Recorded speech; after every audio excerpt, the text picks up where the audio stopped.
I'm going backpacking.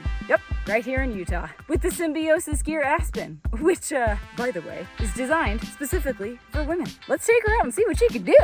Come on.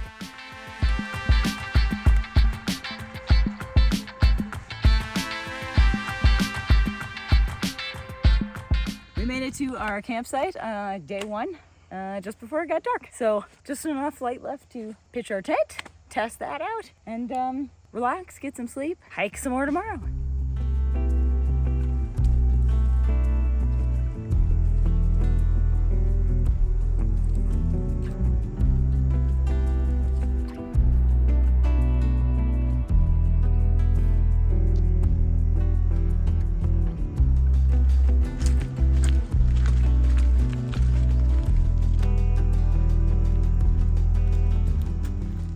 So we've been out here for a couple days now. Figured it was about time to share some thoughts on the Symbiosis Gear Aspen. Now this is the only backpack that Symbiosis Gear makes, and it is a woman-run, woman-founded brand, and they make packs specifically for women, although pretty much anybody can use this pack. It's not exclusively for women, but it is designed specifically for people with boobs to make the straps more comfortable and carry more comfortable. So smaller bodies may also like this pack quite a lot. But let's talk about some features. It's got a lot of things that you want to see in an ultralight pack. Now, the material itself is super burly and durable. This is going to be basically bomb-proof. Nothing is ripping through this. It's pretty dense and thick, which does make it a little heavier than, say, a pack like Z-Packs or something made out of Dyneema, but it is really burly and it's going to be less expensive by like a fair margin than something made out of Dyneema. By the way, I have about 13 pounds in this, including food and water and all of my gear. This bag probably maxes out at about 20 pounds. So if your gear is an ultralight, this ultralight pack may not be for you. It's got a nice big stretchy front pocket on it, which I love. Although I will say I will probably either take off this bungee or reroute it or maybe replace it with a longer one because frankly, I just think it's too short. It's kind of creating some compression here and I've got it loosened all of the way. So it makes it a little harder to get things in and out of this front pocket. Although it is handy to like hang a wet shirt or socks or something like that if you're needing something to dry out. It does have a nice like V strap at the top here for strapping down, you know, a bear canister on top of your pack, folding foam sleeping pad like I have. I do wish that it had attachment points on the bottom as well, but it doesn't. The best you could do is sort of rig your own system using some of these attachment loops down here and then maybe some of these on the side and you could kind of attach it to the front bottom. But I do prefer my seat pad just personally to be on the bottom of my pack as opposed to the top. I just find that it catches on tree branches more often up here. It sort of impedes a little bit of peripheral vision when I'm turning my head and trying to enjoy the view or see who's behind me. I'm nitpicking here, and you can absolutely rig your own thing to attach it to the bottom, but that is one thing I wish there was on the bottom of this pack. What is on the bottom is one of those nice slide-in pockets, so a nice place for an extra layer or a hat, or you can just shove some trash in there as you find on the trail or as you're eating snacks. I frankly like this little pocket here. The side pockets are plenty big enough for a large, 32-ounce Nalgene or 2 smart water bottles if that's more your speed. Plus they have bungees on them so you can tighten them up to help things, stay in place if, like me, you're only carrying a Canuck bottle and a Sawyer in there just to make sure that doesn't fall out. There are compression straps on the side which buckle so you can take it, just let it hang loose or whatever, take it off. That's nice to have, and they go all the way down the side of the pack so you can really compress it if you need to. It is a straight up roll top, meaning it doesn't cinch down on the sides or anything like that or clip down on the front. It's just a roll top with some snaps on the closure and then this Y strap, which is plenty long, by the way. I actually have it knotted a little bit back here just to keep the excess out of the way. But it is plenty long for attaching larger items up here, which is going to be really nice, making it a little bit more versatile. As for the back, we have one nice stretchy drop-in pocket here, which is big enough for my iPhone 14 Pro, but a Max will not fit in here. So if you have a big phone, that's not going to work out.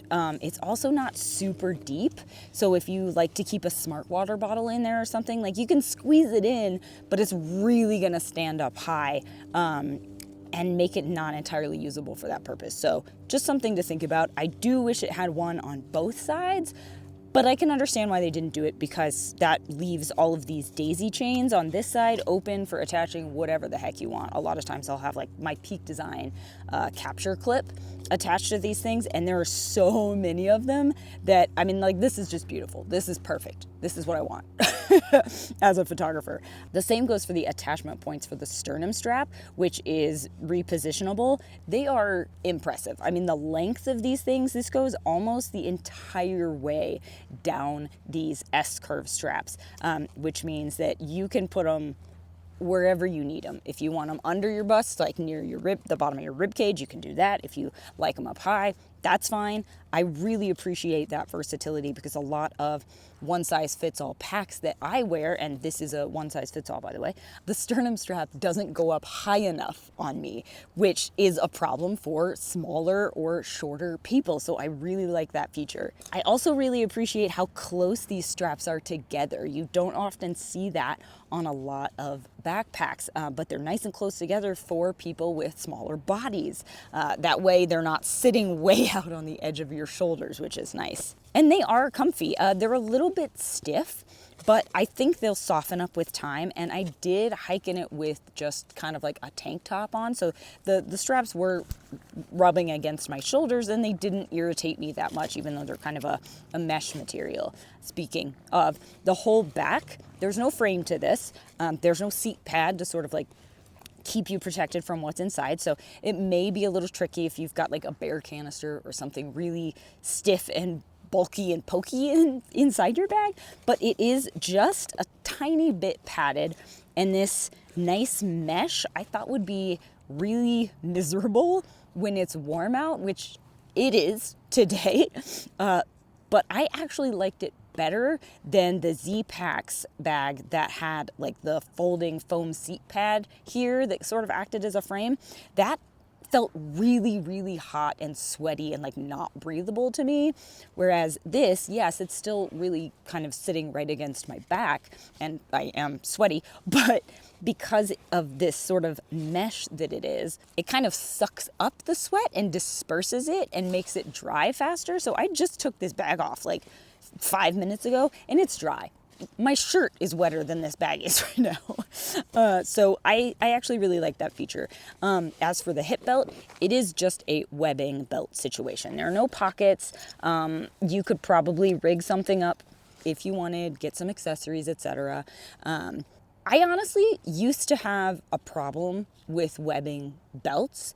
I used to not like them, and I would complain a lot about bags that didn't have hip belts with pockets, because I love pockets. But frankly, I've become a really big fan of just carrying like a hip pack on the front, and that way I not only have easy access to all of my snacks and my phone and stuff like that I need on the trail, but when I get to camp, I can then throw in extra things like, you know, a lighter or matches or my headlamp, an extra hat or whatever, shove it in my hip pack so that no matter where I am at camp or if I go on a little day hike or whatever, I have those things with me. So honestly, no complaints here, but it is designed just to offer a little bit of stability, if you will.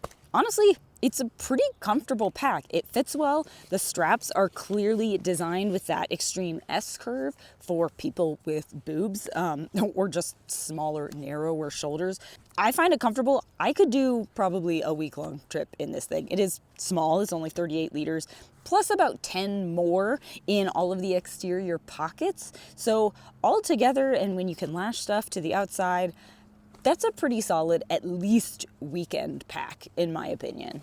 as long as you're packing ultralight, of course. Speaking of other accessories, of course, we've got a bungee down here and ice axe loops and a trekking pole or ice axe bungee up here so that you can attach more things vertically to the pack. Honestly, it's, like I said, it's got everything that I want in a pack, almost, minus the little bottom attachment points. But nitpicking, again, I really like it. I would recommend it to pretty much any woman who has ever had issue with pack fit. Check this one out. But if that's not you, we'll also be reviewing lots of other ultralight backpacks. In fact, we already have. Maybe you've seen our Z-Packs versus Hyperlight review. If not, go check it out.